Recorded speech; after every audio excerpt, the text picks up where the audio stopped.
All right. Well, good morning, good afternoon, good evening, everyone, and welcome to the world's most exciting classroom.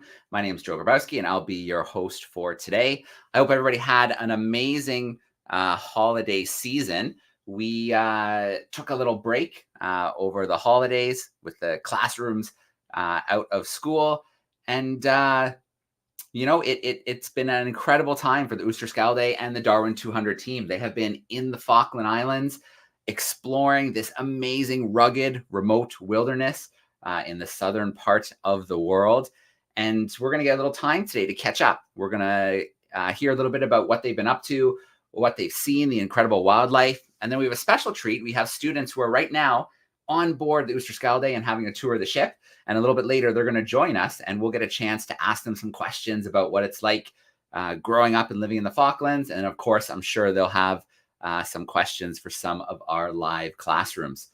So to get things started, I thought I would share my screen first. And let's just catch up on what's going on.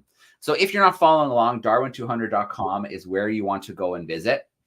And then you will be able to find this incredible map of the journey so far.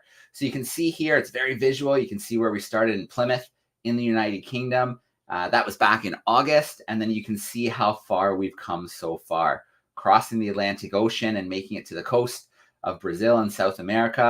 And then you can see we've gone all the way along the coast here to our current location in the Falkland Islands. Let's zoom in here a little bit.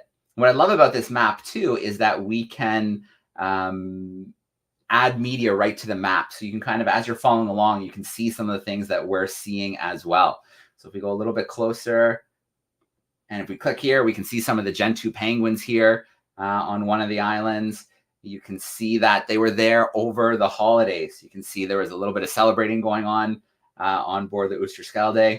And then we love these little video clips too. So here's a little clip of the sails going up as they're getting ready to leave Saunders Island and head to another island, Marcus Island. You hear the wind on the ship. And then there's another little clip here where the ship reaches those islands.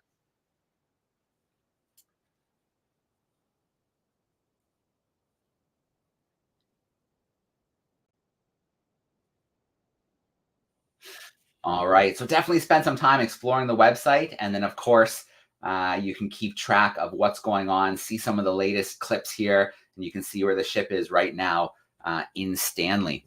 So let's come back from that screen share here, and let's talk a little bit about the Falklands. So this is an amazing island group. There's two kind of large main islands, which you could see in that zoomed in view of the map, but there's over 700 islands that make up the Falkland Islands.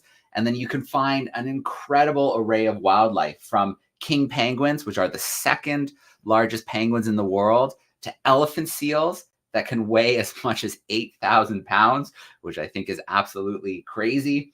And like most islands, they have a lot of endemic species. So endemic species are species that are found nowhere else in the world. So islands are incredible kind of living laboratories where you get these species that evolve over time that are found nowhere else in the world. So a lot of endemic species in the Falklands. So I'm going to share a little video clip with you right now. Let's take a look at some of the amazing species that we can find in the Falklands.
right. So there's a little peek at some of the incredible wildlife in the Falkland Islands.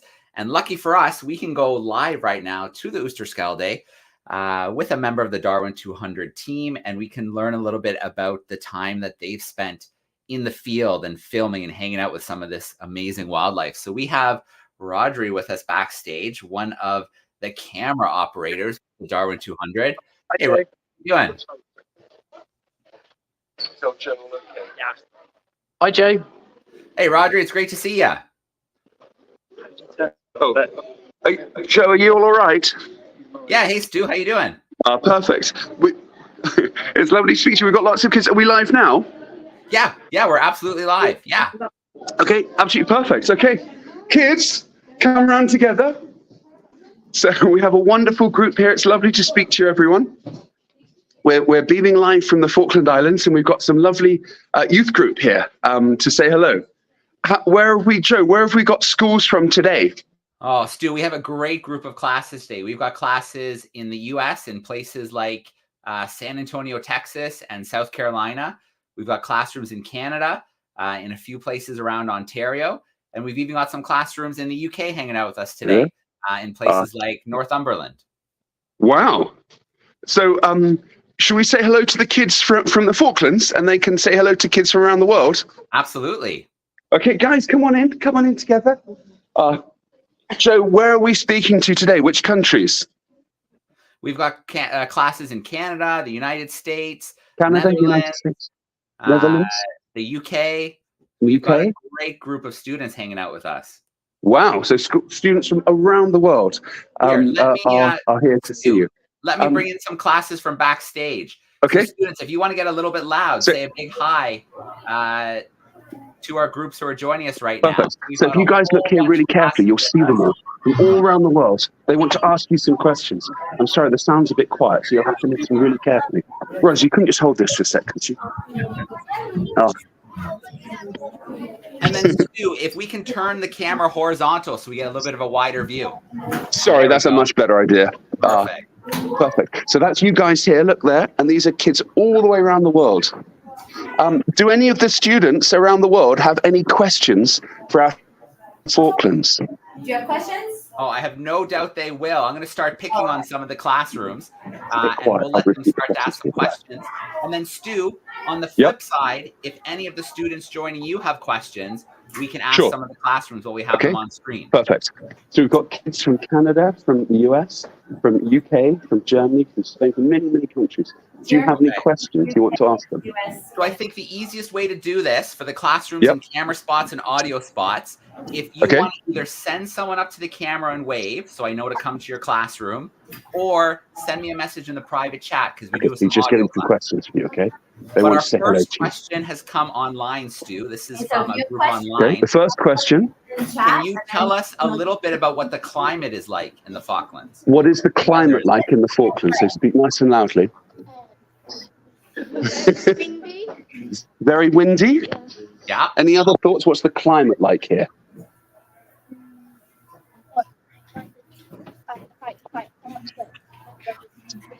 Oh, wow. Okay. Did you get that, Joe? I missed that. Did she say it's pretty freezing? Pretty cold? It's really, really hot in hot weather, and it's really cold in freezing weather. Okay. Oh, so you get the extremes. You get a little bit of both. They do indeed. They got the extremes here. Absolutely. Does anybody have an extra sheet? I printed off. You can have mine. No, it's okay. Okay. I'm going to start picking on a few of our classrooms, and let's see. Oops, I think we might have just lost our connection. Yeah. Okay, so they are connecting via satellite, so Stu's just going to have to reconnect. But I'm going to start picking on some of our classrooms and see if they have some questions. There we go. We got them back. Yeah. All right. What's the next question, Joe? I'm going to start bringing in some classrooms, and we'll see if there's some questions. Oh, so you're going to see the kids live. They want to meet you live. So if you look really carefully, I'm sorry it's a bit small and quiet. If you look really carefully there, you'll see them. So I have to give a shout out to Summerlee School. That's who just sent in the climate question for us. Okay. So I'm going to start with Mr. Hancock's crew. Mr. Hancock, so this is your students. This is hey there, hello from Canada. This is a group from Canada. We were wondering, what are you doing on the boat today? The announcements will be postponed until period 3. Sorry, what was the question? We were wondering, what are the students doing on the boat today? So what are you guys doing on the boat today? They want to ask some kids in Canada. Nice and loud. Looking around. Oh, did you get that? They're having a Looking tour. around. Yeah. What do you guys think of the ship so far? What do you think of the ship? Interesting and modern day, but it's also olden day. It is. Yeah, that's a very. Would you like to know what wildlife they have here? Absolutely. Okay, So, kids, what animals and plants do you have in the Falkland Islands? What do you have? Penguins? Sea lions. Okay. Turkey vultures? Yeah. Albatross. Have you seen an albatross? Wow. Did you guys get that? So these guys here. Wow, albatross. Okay. What is that? Yeah, we heard that. Turkey vultures, albatross, penguins, sea lions. Yeah. So it's Anyone over there very tell us what animals you have? Yeah, why don't I pick a classroom here? Maybe they can tell us Joe's a little gonna bit pick a about the classroom. animals that they have. So we have some third graders. I think they're third graders joining us in Texas. Oh, from Texas. These kids in Texas want to tell you what animals they've got. Big wave, third Can you graders. see them all there? Give them a wave. There's all the kids from Texas. What do they have? But what do we have? Can somebody come Ontario? up and tell us a little bit about some animals that you have in Texas? All right, you can. I'll just put farm animals. What about like the wildlife? So they've got farm animals, but they're about to tell you some wildlife.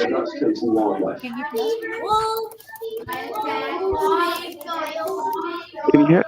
They've got eagles. They've got, sorry, it's a bit quiet. They've got bears, armadillos. Do you know what an armadillo is? Yeah. I That's got what they're snakes. protecting. Owls. Owls. Very cool. You can ask them. They're all shouting out all the answers. Yeah. Why don't you ask them?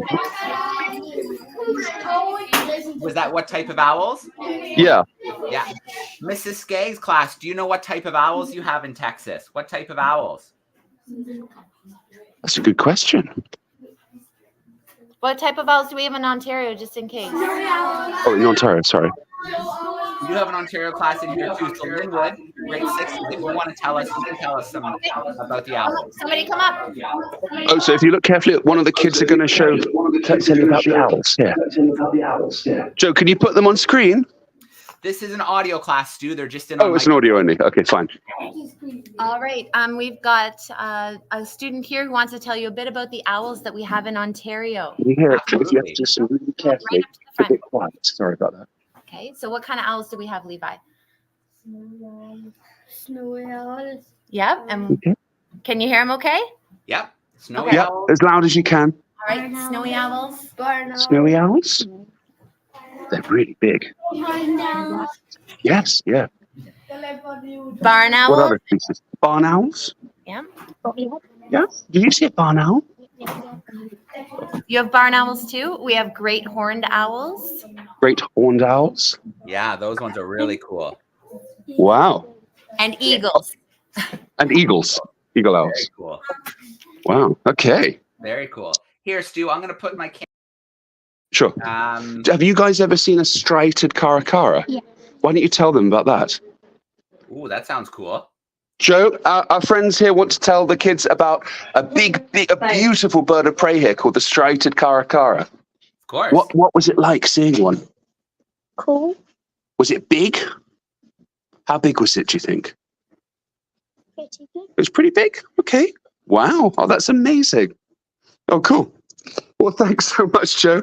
It was lovely meeting the kids from around the world, and particularly in Canada and so forth.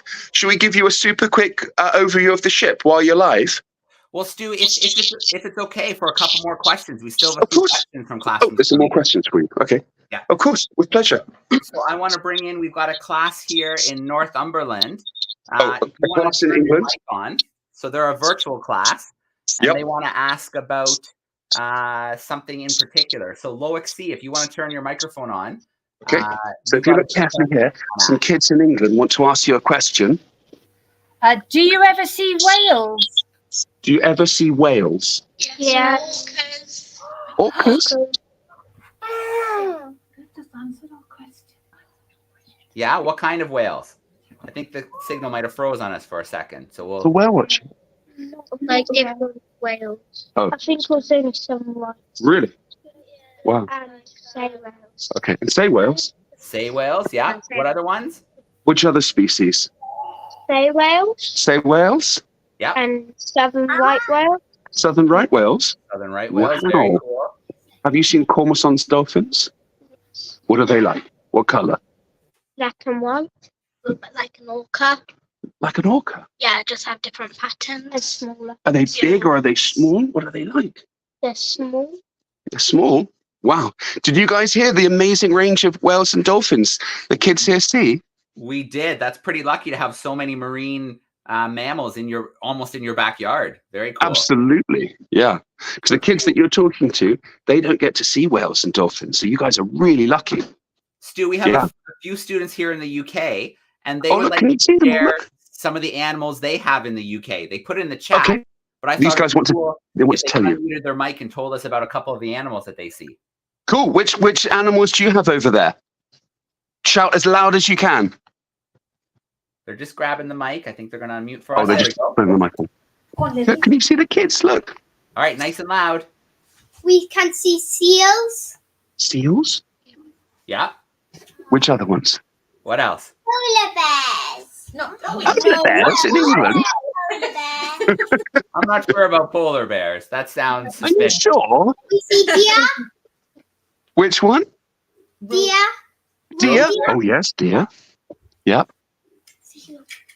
What other animals? We seagulls. Seagulls. Okay. This is in England. There are lots of seagulls. Yeah. What other animals? Anything else? Grass snakes.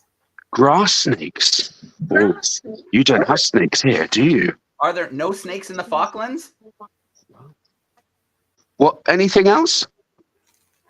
In the sea, we have lobsters. We have lobsters. Lobsters. Yes. Oh, tell them. They'll love to hear. Tell them. We also Yeah. have crabs Very cool. Crabs. and Wow. dolphins. Tell them. We've got tiny crabs here. Wow. You got time. Did you hear that? We've got little crabs here in the Falklands, but not the same species. Crabs. Have you got spider crabs? We've got spider crabs. And Spider crabs. Wow. Cool. scallops. Scallops.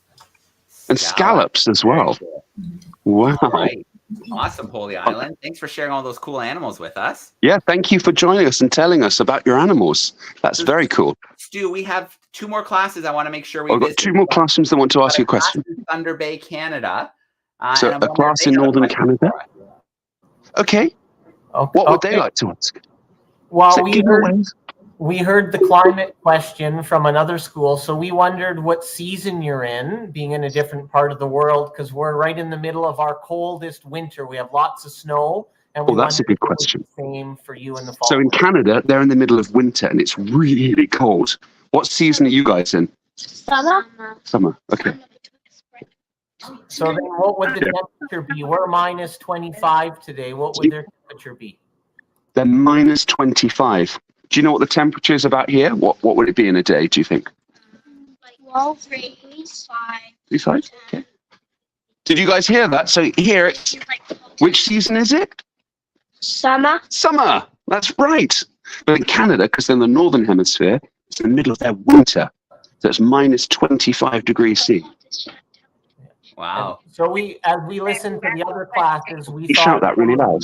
Canadian Temperatures animals. here for hot weather are usually 15 and very rarely 20. Yeah. Okay. And Do you then, guys get that okay? yeah, so 15, 20 in the summer, but Thunder Yep. Bay and places like that in Canada, we can get up to like 30 degrees and higher sometimes. So they can get about 30 degrees in the summer. So it can be very hot there in the summer, but at the moment it's really cold. Mhm. Have you guys got snow at the moment in Thunder Bay in Canada? We have Awesome. about 30 to 40 centimeters of snow. Did you hear that? They've got 30 to 40 centimeters of snow. Do you have polar bears in there? In Well, Canada. Canada is a very large country, so there's different animals all over. So in the north, different animals in different areas. in the They're not in north the polar part bear of area. Canada, the north part of Canada, there's polar bears. Where So in we the north live, there is. there's black bears. Oh, so it's black. They live with black bears. Yeah. But they're sleeping this time of year. It's hibernation. It's too cold. Oh, so they're hibernating. They're asleep at the moment. Very cool. So literally 10, 15 minutes from where we are here, there's a beautiful, beautiful place called York Bay with lots and lots of Gentoo penguins. So these kids at any time can go and see penguins and amazing wildlife here. And the kids in Canada, they can see, when the summer, bears. Can you imagine seeing a bear? So I want to bring in the Phoenix School, Stu, in Massachusetts. I'll be a bit scared too. Oh, look, there's some little kids. Where are these guys from? Massachusetts in the United From Massachusetts, from the US. Oh, give them a wave. Hi, everybody. Say hello, kids. Oh, what's the question from Massachusetts? Hi, my name's Evelyn. What's the habitat like there? What is the habitat like here? Grassy, Greenland. Green and grassy? Okay. There's no tree. Why don't you tell them there aren't native trees here?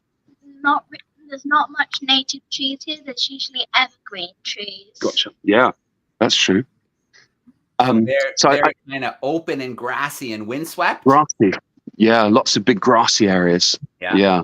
Tussock. And tussock? Oh, why don't you tell them about tussock grass? There are big chunks of tussock. And animals like to hide in them. What animals would be in tussock, do you think? Baby gentoos. Yeah. Sea lions?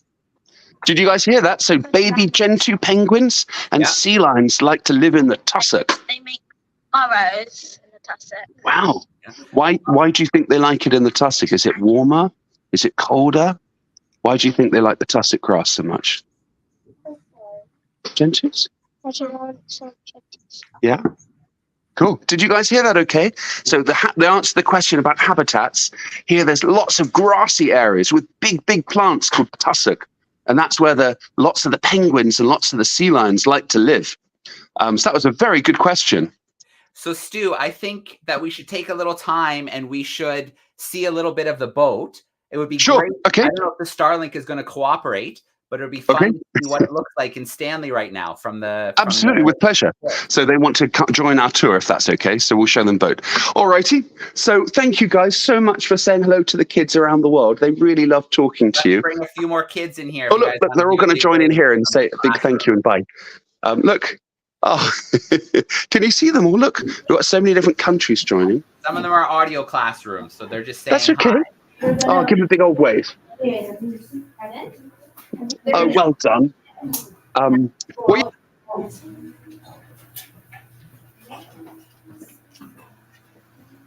Oops, I think I lost Stu. Let's see. There we go. There we go.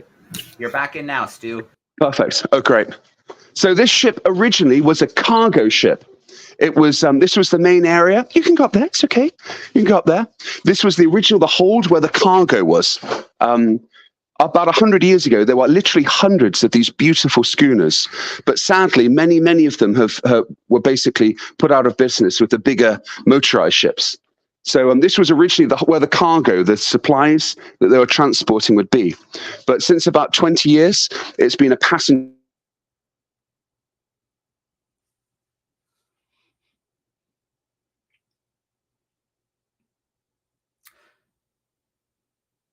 All right, looks like we dropped our satellite signal for a second, but they usually pop back pretty quickly.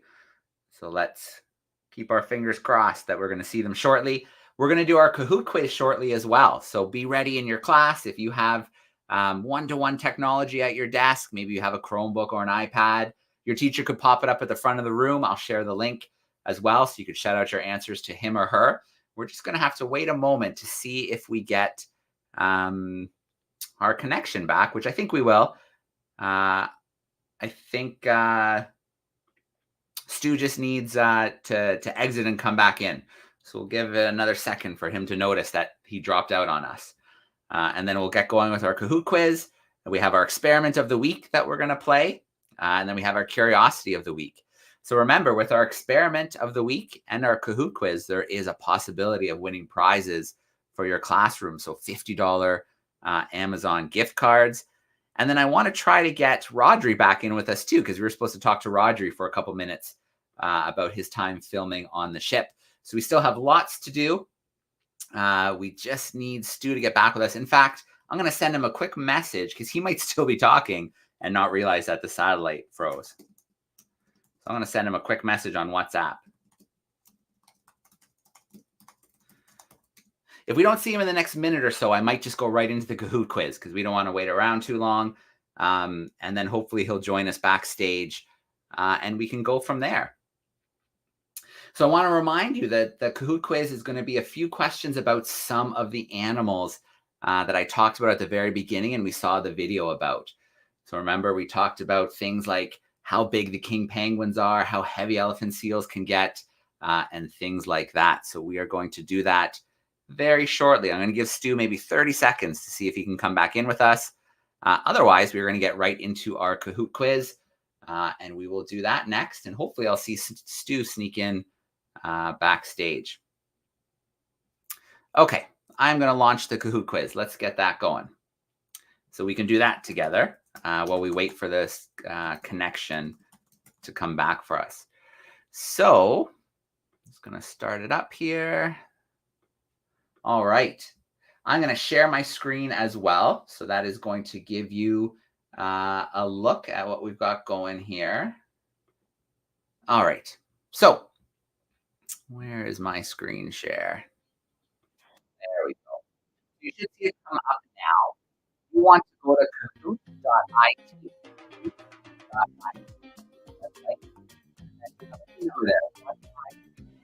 65. It's going to ask you for that PIN number.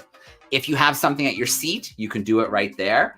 If not, no big deal. Your teacher could put this up at the front of the room. You could shout out your answers to him or her. If you are at home, you could use something like an iPhone or a tablet and scan that QR code, and it'll bring you right into the Kahoot quiz as well. Oof, we've got tons of students joining really fast. That's good. There are 4 questions today. There are 2 multiple choice and 2 true and false. If you get the right answer, you're going to get some points. If you put the answer in and it's right and you do it really, really quickly, you get even more points. So keep that in mind. You want to make sure you read the question so you get the answer right, and then try to get your answer in as quick as you can. We've shot up over 150 students and groups in about 2 minutes. So that was pretty quick. And we are going to get it started once I see that things have kind of slowed down a little bit. Hopefully we get our connection back from the ship. They're in a very, very remote part of the world. If you remember the map, right down at the southern tip of South America off the coast of Argentina.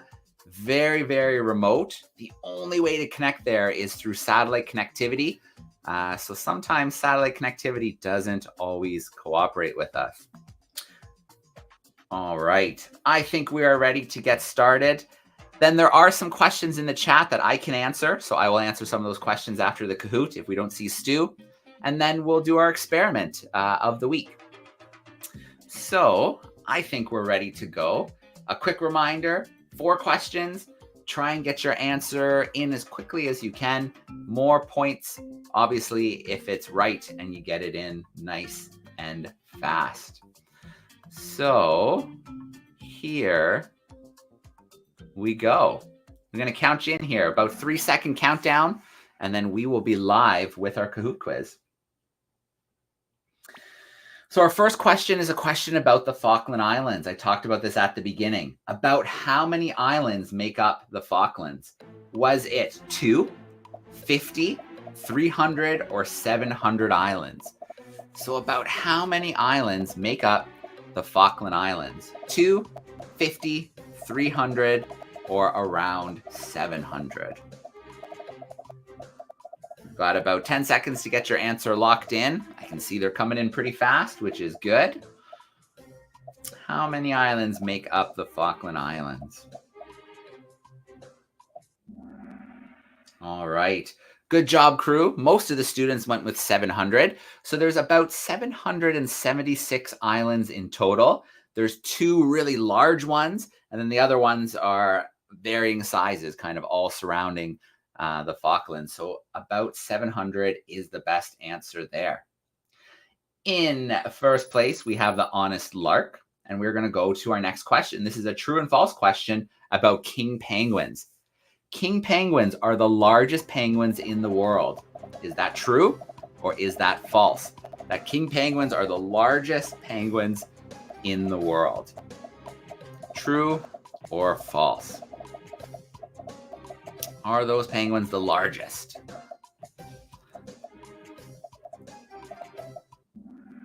Ooh, we had a real split there, but it is false. King penguins are the second largest penguin in the world.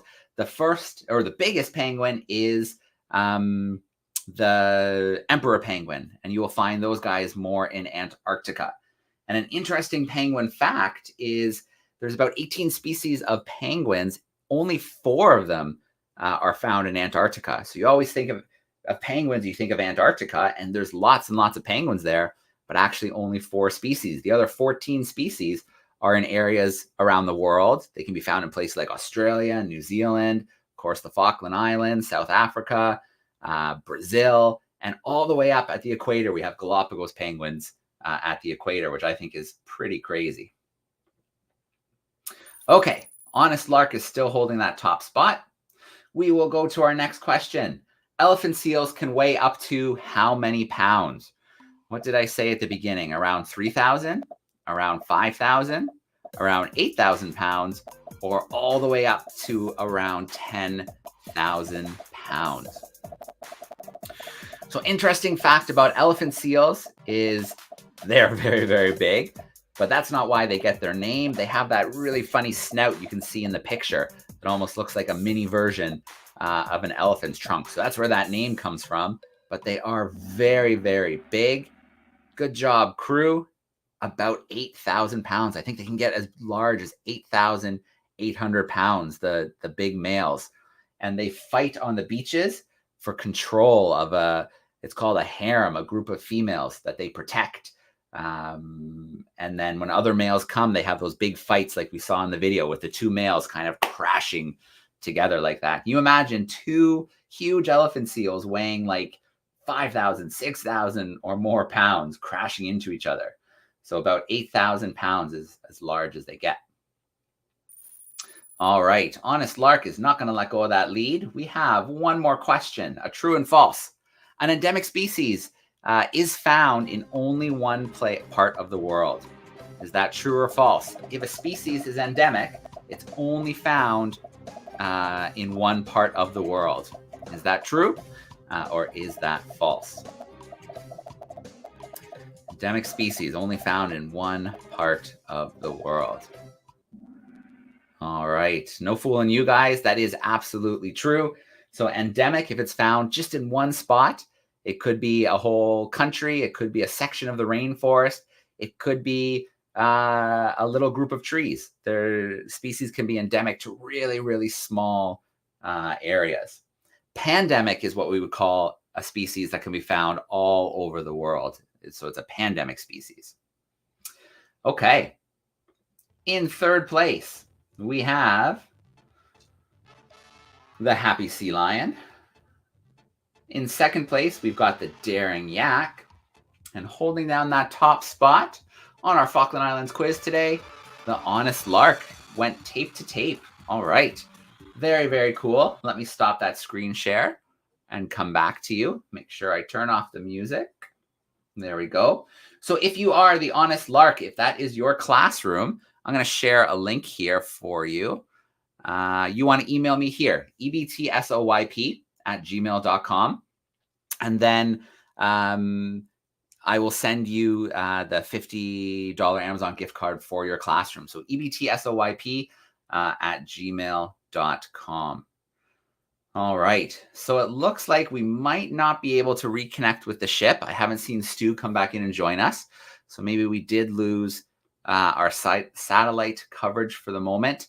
It could be that the cloud coverage got really, really thick, or maybe something happened on the ship and they just can't reconnect the satellite unit. So what we'll do is there are a couple questions in the chat that I'm going to answer that were sent in but haven't been answered so far. So one question is a really good one here from our crew in Texas, wanted to know about the research happening on board the ship. So we have lots of really cool projects going on right now. There is one project called our bird survey. So everywhere that the Darwin 200 goes over the next 2 years, as we sail around the world, we are keeping track of all the different species of birds that we see. Grant is a scientist who's on board, and he is going to be on for most of the 2 years that the ship is going around the world. So he is keeping track of that. We're also doing a marine mammal survey. So we're keeping track of the sea lions, the whales, the dolphins, and things like that. We even saw orcas a few weeks ago when we were around Puerto Madryn in Argentina. There's plastic surveys. So we're using a net in the water to collect ocean water and then sample the microplastics that we find in the water in different places around the world. Then when we visit places that have coral, we do coral surveys. So we call them coral transects. So we did one in Fernando de Noronha, which is an island off the coast of Brazil. And basically, we use little squares, PVC pipe squares that we put on sections of the reef, and we take pictures. And that way we can look at how healthy the reef is. We can look at the number of species of coral there. And then with those results, they can be looked at in the future. So when other people visit those areas, they can look as well and see how things have changed. Are things getting better? Is there more coral? Or is there less coral? And that kind of tells us about the health of that area and how things are changing. Along the way, there'll be even more experiments happening. We'll be doing some shark experiments in the Atlantic Ocean. When we're in the South Pacific, we will be using drones to look at coral and make 3D models and figure out how healthy the coral is. So there is lots and lots of really cool science and research happening on board the ship right now. There's a couple questions online about the Oosterschelde, the ship. So one is, what are people eating on board the ship?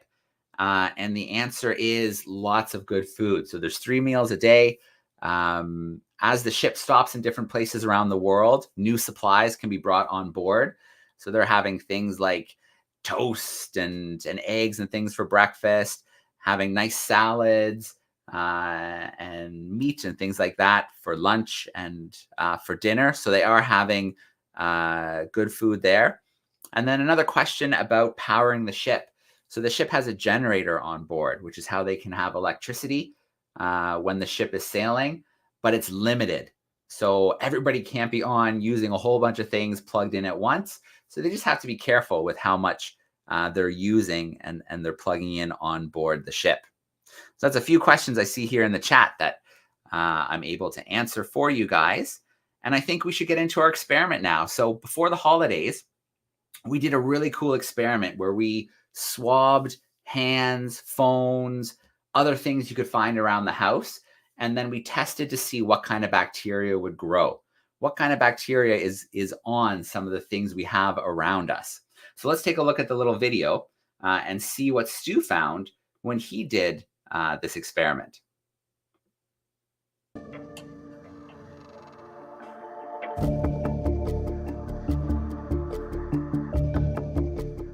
Welcome back, everyone. Let's look at the results of our bacteria experiment. If you remember, I tested 3 surfaces: the surface of my fingers, the surface of my phone, and also the air. Well, our agar plates have really changed.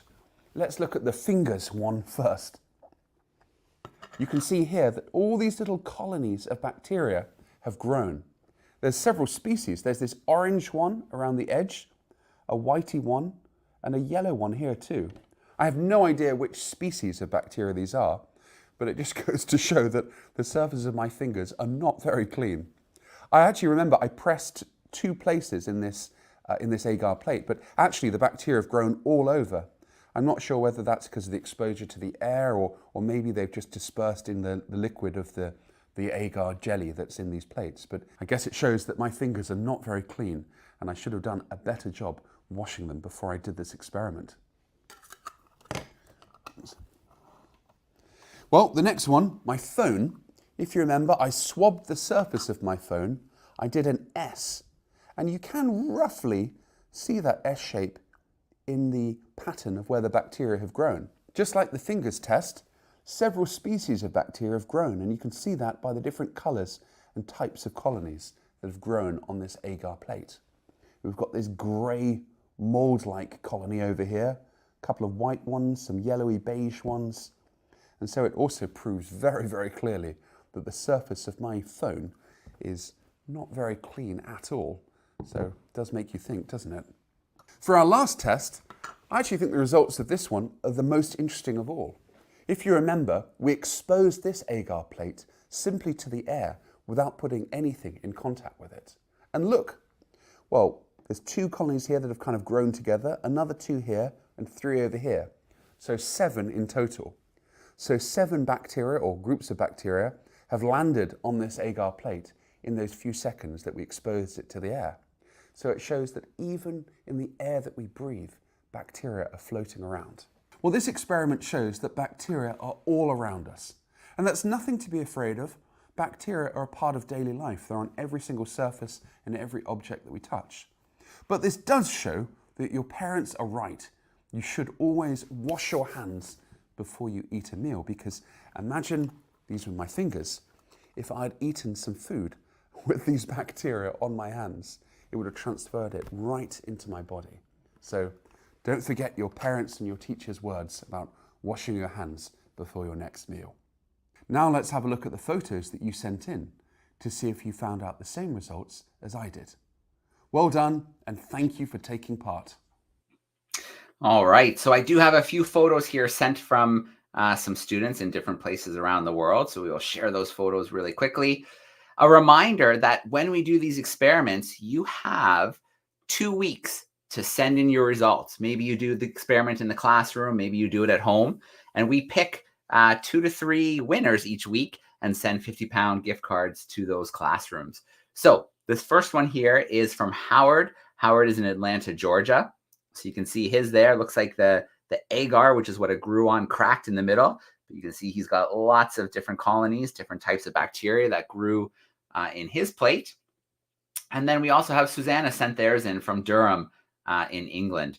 And so you can see that their plate is very covered, but it looks like it might be more like 1 or 2 species that they have growing on their plates. So always great to see students taking part in the experiments and sending those results in.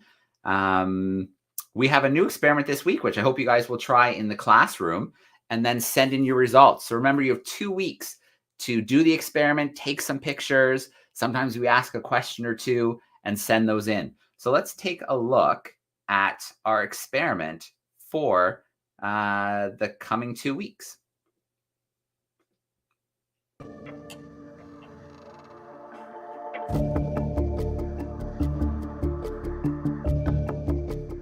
Welcome back, everyone. Today's experiment focuses on growing your very own crystals using baking soda.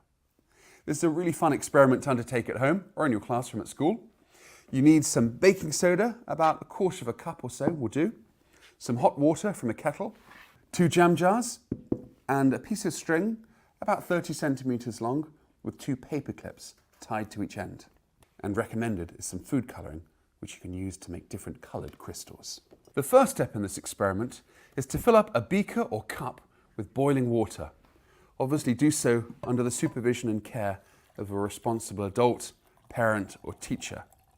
Try and fill your cup, your beaker, up to about 500-ish milliliters, like I'm doing here. And then you have to add the baking soda. It's very important that you make a saturated solution. That means you put in as much baking soda as possible until no more will dissolve. At that point, the solution is saturated. So do so little by little at a time and give it a good stir. Baking soda often fizzes, so be a little bit careful as you put it in. Just mix it in as you go. And just repeat as many times as you can. Generally, it'll take about approximately 1/4 cup in 500 milliliters. So just keep mixing it away. So my solution is getting pretty close to saturation. I'm noticing less and less dissolves the more I put in. Let's keep adding it till we get leftover baking soda at the bottom. That shows that no more can be dissolved. There we go. I've put in about 10 spoonfuls of baking soda now, and I think my solution is pretty much saturated. You can see there's a little bit left over on the bottom of the beaker, and no more is dissolving. So I think that's about as much baking soda as we can dissolve. The next step is very carefully, you have to pour it into 2 jars or beakers or cups. Remember that the water is hot, so do so again with the help of an adult. Pour in roughly the same quantity in both beakers. So you should end up, yep, that looks pretty even to me. Now comes the fun part. You can choose the colour of the crystals that you're going to make. If you just use the baking soda solution as it is, like this, the crystals will be white. But if you put in food colouring, you can transform the colour of the 2 solutions, which will impact the colour of the crystals that you grow. I'm going to add in some red food colouring and some yellow food colouring to make yellow and red crystals. I think I'll put yellow in here. Let's try a little squirt of that. There we go. I'll just give that a quick mix.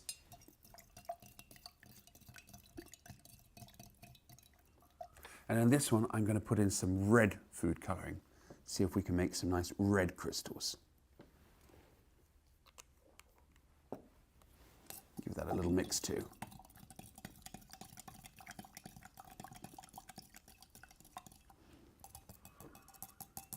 You're then ready to put your 2 solutions on an even surface where the water will evaporate away.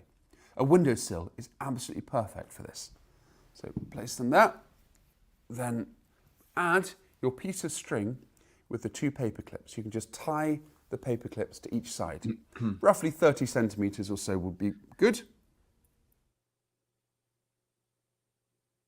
Then you have to position the 2 solutions so the paper clip weighs down the string. You need the paper clip at the bottom of both jars or beakers, but the string roughly horizontal or dipped a little bit in the middle.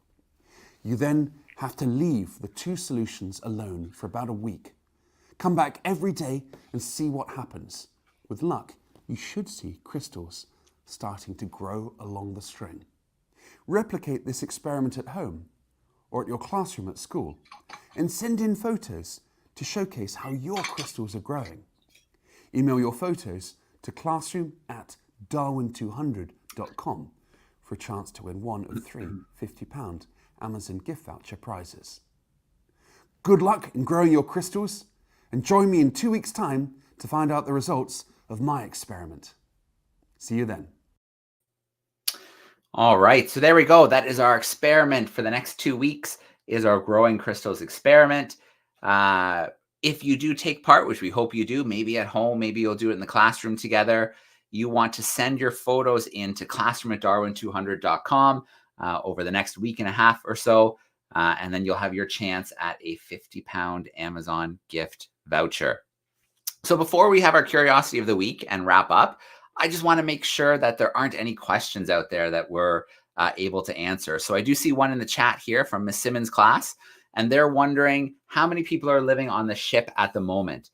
So at any given time, there's usually about 20 passengers on board. So as we sail from each spot, from location to location, then there's usually 2 researchers on board, 2 camera people on board, and then there's the crew. So that can be anywhere from 6 to 8 people who are on board. There's the cook, there's the captain, there's the people who are helping work the ship, raise and lower the sails and doing the other important jobs that it takes to sail a tall ship around the world. So roughly, just over 30 people at any given time are on board of the Oosterschelde. All right, so we're going to do our curiosity in just a moment. If there are any other questions out there, give me a quick wave at the camera or send something in via the chat. But we are going to wrap up today with our curiosity of the week. I think I see waving in Holy Island in the UK, so let's check in. No, is that just someone waving just because? That's okay. No big deal. All right. Well, I think then if there's no questions out there, that we will end off with our curiosity shortly. I do want to just shout out to the classrooms today. Thank you so much for being with us. I'm sorry we lost our connection right when we were about to tour the ship. We usually have really good connectivity. We rarely lose our connection, but I think maybe we're just so far south that it was just kind of a little in and out today, and we lost it. But I'm glad we got to see some of the wildlife in the Falklands. I'm glad we got to talk to the school children who are visiting the ship. So I'm glad that worked out for us. East Point Academy say they have a question. So let's bring them in and see if they have a quick question or two for us as we wrap up. East Point, if you just unmute your microphone, we'll grab your question. Oh, Linwood's got one too. Let's bring them in and see if they have a quick question. I'm done. All right, East Point, we're ready for you. East Point, if you just unmute your microphone, we'll grab your question. Oh, Linwood's got one too. Let's bring them in and see if they have a quick question. Hey. Sorry, there's a time delay. Point, we're ready for you. East Point, if you just unmute your microphone, we'll grab your question. Hey. Can you hear us? Hey. I wanted to ask, what is it like sleeping on the ship? All right, that's a great question, one that I can answer because I was just on board the ship back in November when the ship was in Rio de Janeiro. So I spent about 10 days in Rio, and it was really warm. That was when we were in Rio, it was probably most days were 40 degrees or warmer. So it was very, very, very warm. I was in a 2-person bunk. So it was kind of 2 bunks stacked on top of each other, like a bunk bed, basically. And then there was a tiny little sink and then a little tiny cupboard where you could put some of I had a lot of camera gear. So I put all my camera gear in the cupboard. So it is such a nice ship. If you go online, if you visit the Oosterschelde online, you can find a 360 kind of virtual tour of the ship. But we do these live events every week, the world's most exciting classroom. So next week, the ship will be sailing and we'll do something live from the ship. So we'll definitely do a tour of the ship again that week, and we'll check out the ocean and see how the sailing's going. And maybe they can raise and lower some of the sails for us, depending on what they're up to. So it was nice on the ship. It was comfortable. The rooms are very, very tiny. Some have 2 bunks, some have 4 bunks, and then I think there's one that has 6 bunks in it. And that's where some of the DARWIN200 crew stays, like some of the camera operators and the researchers. So it was very nice, but it was also very, very, very warm. Linwood, grade 6, let me bring you in. You can go ahead with your question. Okay, it turns out that we have maybe more than one, but all right, ready? The first one. How long does an elephant seal live? Oh, that's a really good question. So elephant seals are amazing seals. So we already mentioned they can be up to 8,000 pounds. We already mentioned, well, we haven't mentioned yet, but they dive really, really deep, sometimes over 1,700 feet, looking for the food that they like to eat.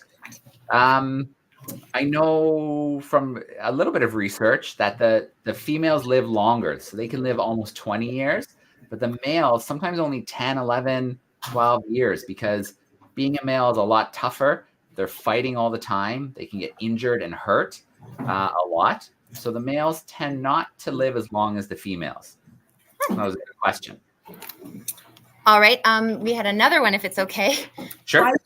I was wondering if there's cities in the islands of Falkland. Okay. So there isn't very much. Right now they're in Stanley. Let me see how many people live in Stanley. So Stanley is kind of the big population area. How big is Stanley? Falkland Islands. So it says it's about, let's see, about 250 hectares. And there's about, so this is back in 2016, there's about 2,400 people living there. Only 2,400 people in Stanley, in a big city. Yeah, so that's the biggest city in the Falklands. There's other tiny little kind of outposts and people living in various areas, but they definitely don't have the big cities like we have here. Stanley is the biggest, but you can see there's not a lot of people living there in Stanley. Okay, and then just maybe one more, if that's okay. Yeah. Okay. Squeeze one more in. Yep. How big is the biggest king penguin? Ooh, that's a really good question. So we know the emperor penguins are the biggest penguins. Let me see if I can get an exact height for you. Okay, so if a king penguin was in front of me right now, it would come up to about my belly button. So they can be about a meter tall, the king penguins. So depending on what grade you guys, grade 6s? So some of them might come probably even taller. Some of them might come up to your chest, maybe to your necks, depending on how tall you are in your classrooms. So they're about a meter tall is how big king penguins can get. Wow. Thank you so much for answering all our questions. Of course. Mrs. Skaggs' crew, I think you have a question there for me in Texas. How many species of penguins are there? Oh, great question. So there's 18 species of penguins. 4 of them in Antarctica. Surprises a lot of people because there's penguins in Antarctica. And then the rest are spread out around the world. So places like I've been to Australia where they have fairy penguins, and they're these tiny little blue penguins. I think they're the smallest penguins. They don't get very big. There's yellow-eyed penguins in New Zealand. There are the South African penguins in South Africa, Galapagos penguins in the Galapagos, Magellanic penguins, which we just were live with. If you want to look at that recording from before the holidays, we were live with the penguins in Patagonia in Argentina. So 18 species found in different places around the world, and they get right up to the equator, the Galapagos penguins. That's as far kind of north as the penguins stretch.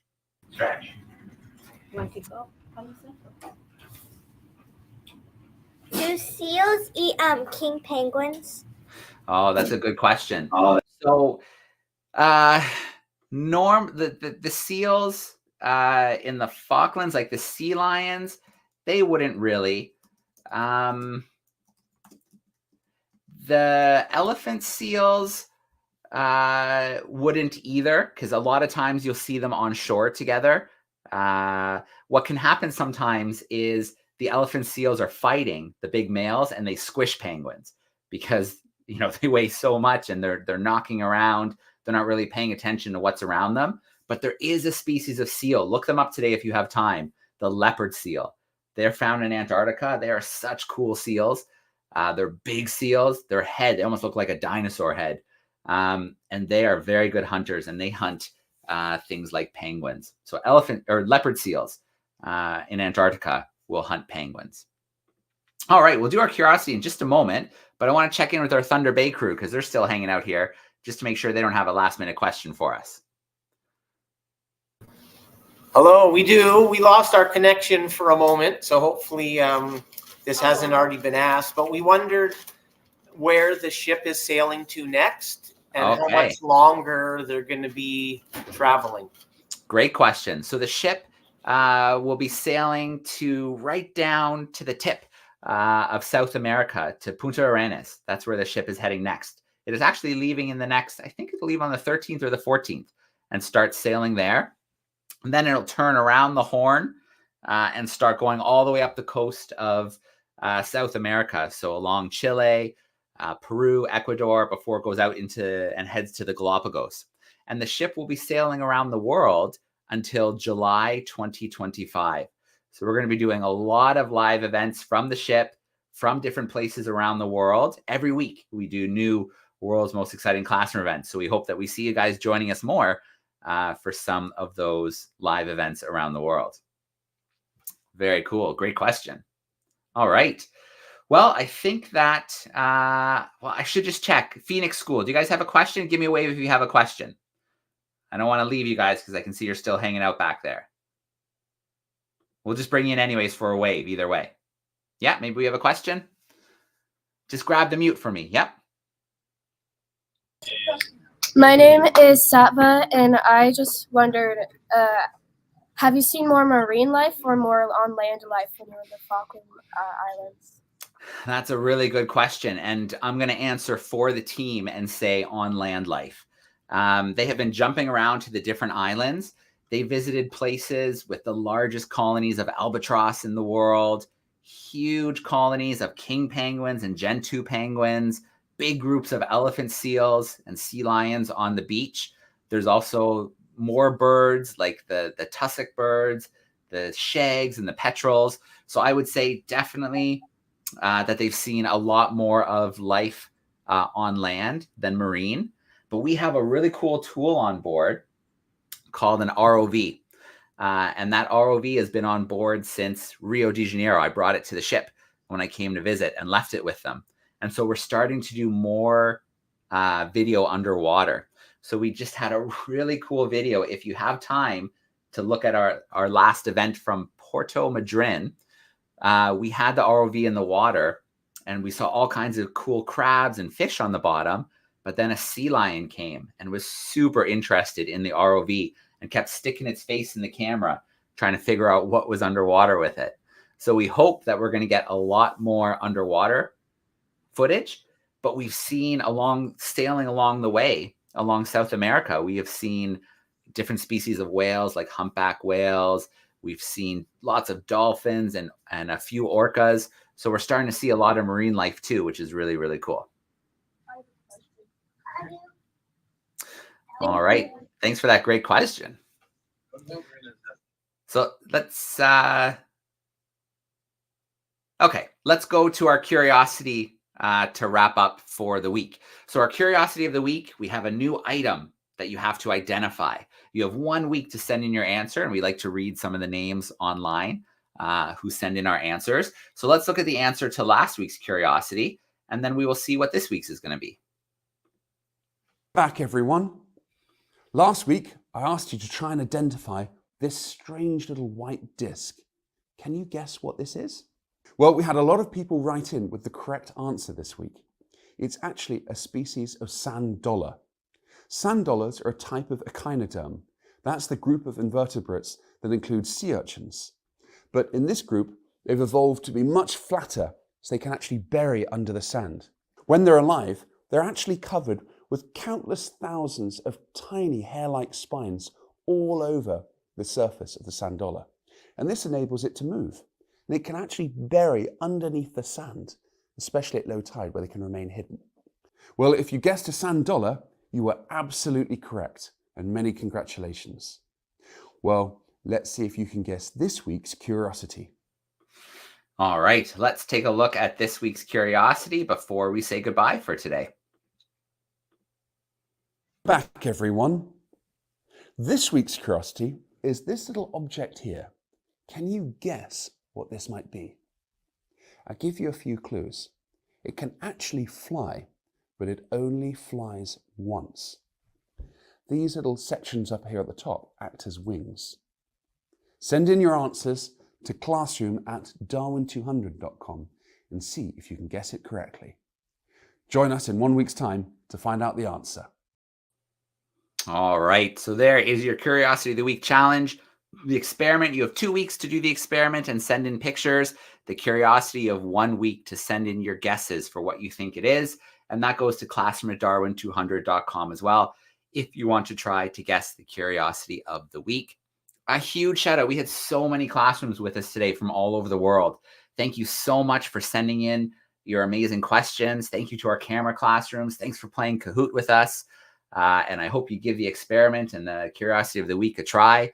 We will be live next week, probably back at our usual Thursday time. I'll send out a newsletter shortly, and we will be sailing. We will be sailing our way towards the southernmost tip of South America, and we'll do a live event from the ship. So it should be a lot of fun. The last thing that we're going to do is a shout out to our partners, to our sponsors. Without them, the Darwin 200 wouldn't be possible. So we want to give them a shout out as we wrap up this week, episode 19 of the world's most exciting classroom.